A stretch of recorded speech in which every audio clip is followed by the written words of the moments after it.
Nem vagyok sem papnő, sem misszionárius, sem hitoktató, hittérítő, semmi nem vagyok. Érdekes módon ezt is megkaptam már a narcisztikus oldaltól, hogy na, milyen szentős lettél. Tehát, hogy megváltoztam. Most igazából azok, akik ilyeneket mondanak, azok Isten nem szeretik. Tulajdonképpen arra jöttem rá, és tisztelt a kivételnek, tehát a templomjárók nagy többsége, ezek igazából azt gondolják magukról, hogy hívők, tehát hogy szeretik Istent és szeretik az embertársaikat, de valójában ők a narcisztikusok. És egyre több olyan videót, tanulmányt lehet olvasni, látni, hogy igazából ezek a narcisztikusok, ezek megtévesztik még Istent is. És miért nem bírják elviselni azt, aki hisz az Istenben, és valóban hisz. És a hit az abból a tőből is fakad, hogy hiszel, de ez egy ilyen megfoghatatlan, hogy hiszel. És egyszer csak, amikor hittél, amit hittél, az a tárgy, annak a hitednek a tárgya valósággá válik.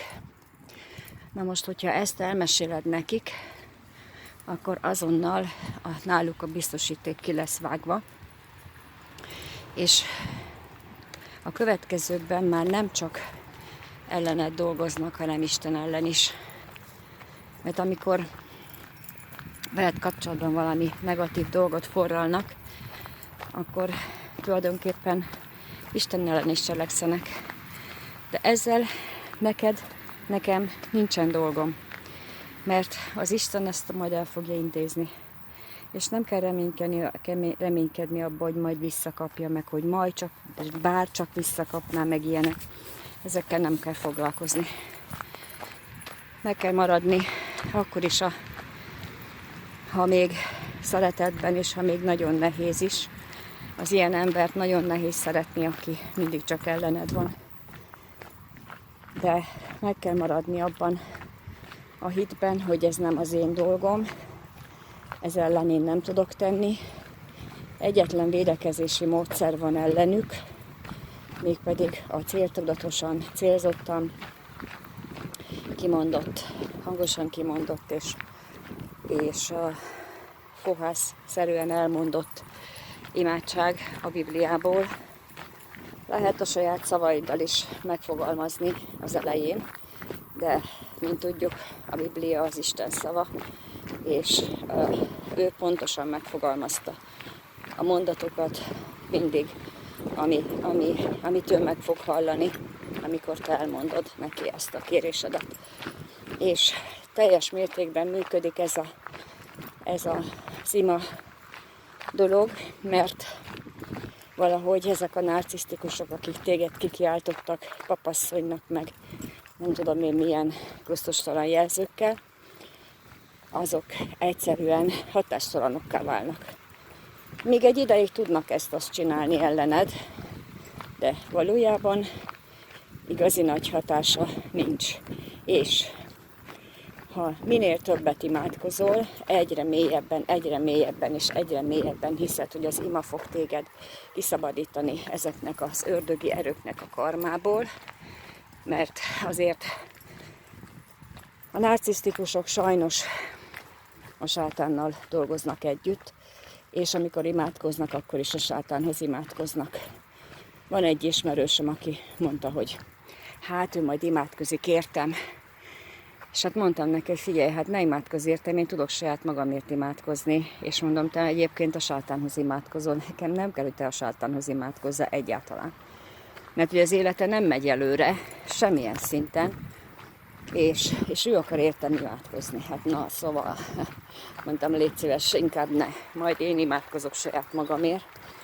És hát a másik pedig az, hogy Isten mindenkinek a szívét látja. Tehát nekem nem kell azt bizonygatnom, hogy én jó vagyok. Sem emberek előtt, sem Isten előtt. Isten tudja, hogy jó vagyok. És hogyha jó vagyok, akkor viszont megkapom azokat a szellemi és erkölcsi, testi gyümölcsöket, amit az Isten az ad. És ehhez nem kell valaki, aki majd értem imádkozik. Na most ezek a narcisztikus személyek, ezek ki nem állhatják az Istent. Mert a sátán emberei, egyértelmű.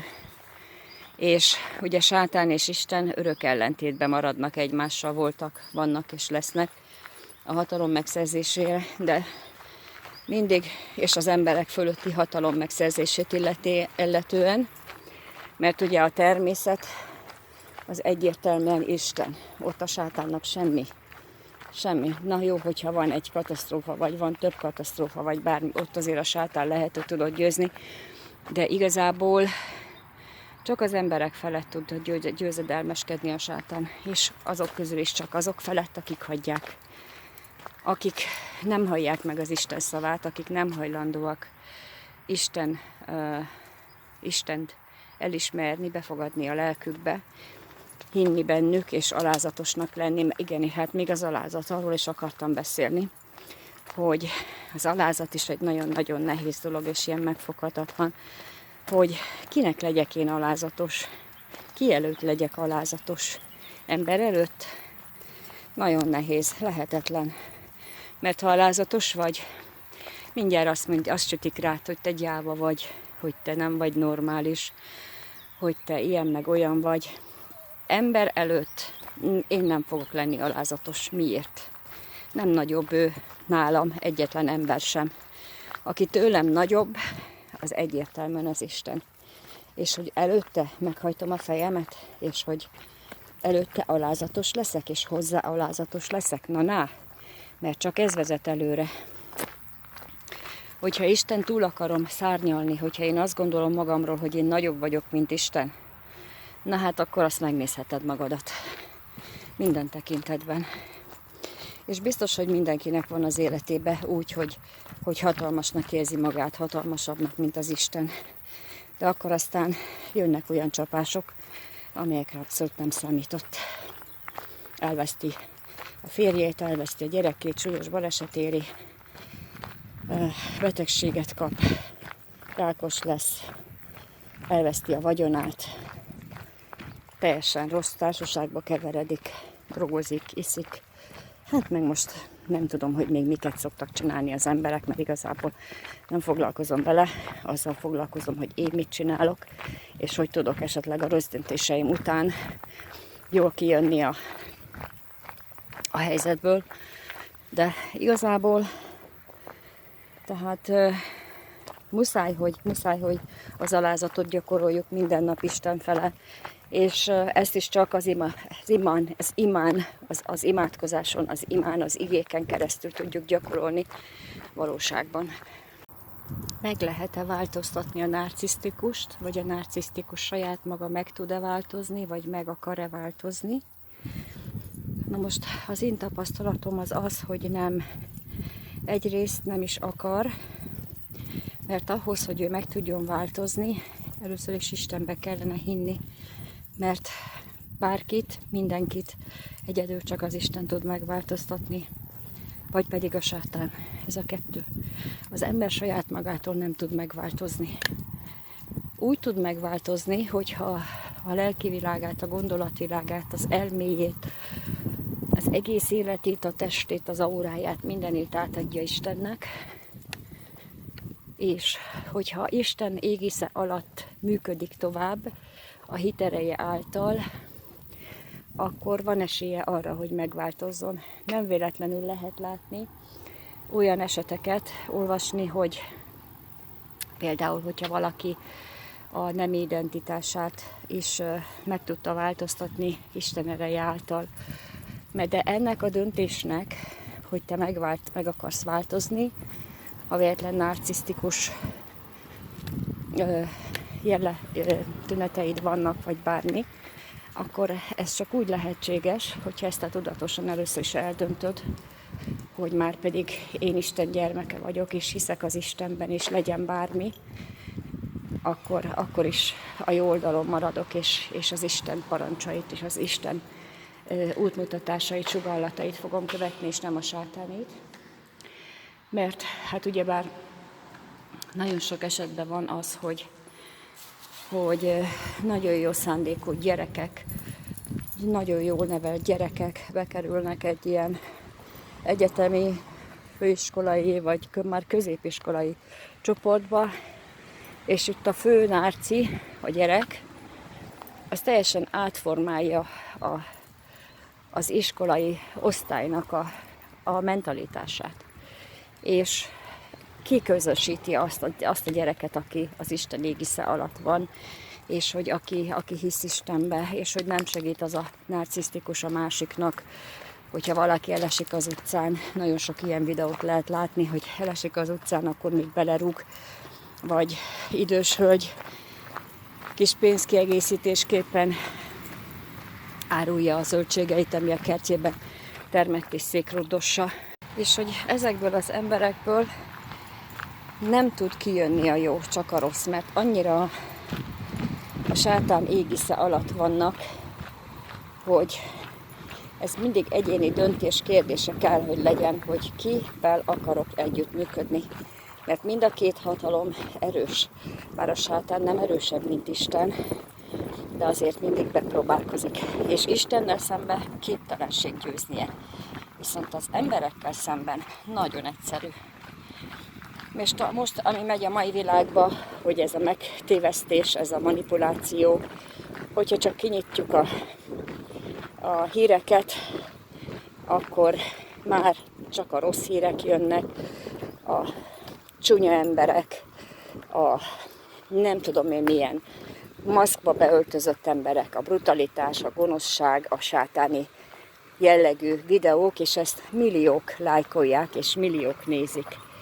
Tehát most például az én videómat fölteszem, jó, hogyha lesz ilyen 50-es nézettsége, 50 darab, nem több. De hogyha valami brutális dolgot tennék föl, katasztrófát, szexszel kapcsolatos témát, valami sírás, valami negatív, valami borzalom, az emberek azonnal rákattannak, és erről beszélnek. Na most ez többszörösen is veszélyes. Egyrészt azért, mert ha már ilyen videót megnéztél, vagy ilyen cikket olvastál, akkor az energetikailag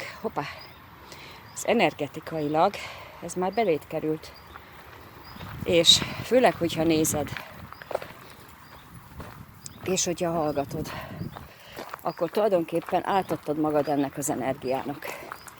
És ez mint egy spirál, vagy mint egy örvény, ha minél több ilyet nézel, olyan, mint egy drog.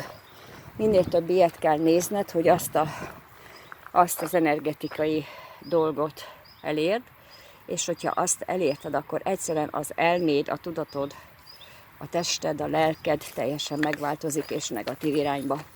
És már nem tudsz az embertársaiddal isteni módon viselkedni, hanem csak ördögi módon. Ezáltal azt fogod tenni, hogy kritizálod a másikat, hogy rosszat kívánsz neki, hogy kárörvendő leszel, mert ugye már azért a narcisztikusnak az első és a legfontosabb tápláléka a káröröm. Na, jó, alávágtam. Na, jó, kicsesztem vele. Jó, lehúztam. Jól kiraboltam. Jól megpofoztam. Jól ez az. Attól függ, hogy milyen szinten van. És hogyha ezt a kárörömöt te tudatosítod magadba, hogy neked az egyetlen táplálékod az, hogy te kár örömben élsz, mert ugye bár a normális élethez is, akik az isteni oldalon vannak, az első és legfontosabb lenne az öröm forrása. És most itt nem megyek benne, hogy milyen öröm, de pozitív öröm. Hogyha megvan a mindennapi öröm, akkor már a szervezet jól van. De hát akik a negatív oldalon állnak, ők nem tudnak pozitív energiát, pozitív örömöt átérezni. Mert hogyha mindenkit csak átvernek, mindenkit csak lehúznak, mindenkit csak kritizálnak, megcsalnak, az egy pillanatnyi öröm. Tehát ez nem egy tartós öröm. De ha mondjuk kimegyek a természetbe, és csak Istennel beszélgetek, vagy reggel fölkelek, és hálát adok az Istennek, és elkezdek imádkozni, akkor ezek a negatív dolgok, amelyek el tudnának sodorni a sátán irányába, ezek megszűnnek, nem lesz, nem tudsz. Mert ugyanabban az időben nem tudsz két erőre koncentrálni. Csak úgy, hogyha eldöntöd magadban, és ez tudatosan, Isten segítségével, hogy te már pedig megváltozol, és a jó oldalra, jó irányba változol meg, és keresed Istent, akkor az életed olyan szinten megváltozik, hogy egyszerűen már undorodni fogsz azoktól az erőktől, azoktól a barátoktól, azoktól a videóktól, azoktól az információktól, amelyik csak borzalmat tartalmaznak. Úgyhogy én ezt gondolom erről, nem tudom, hogy te hogy gondolod, írd meg kommentbe, és köszönöm, hogy megnézted a videót, minden jót!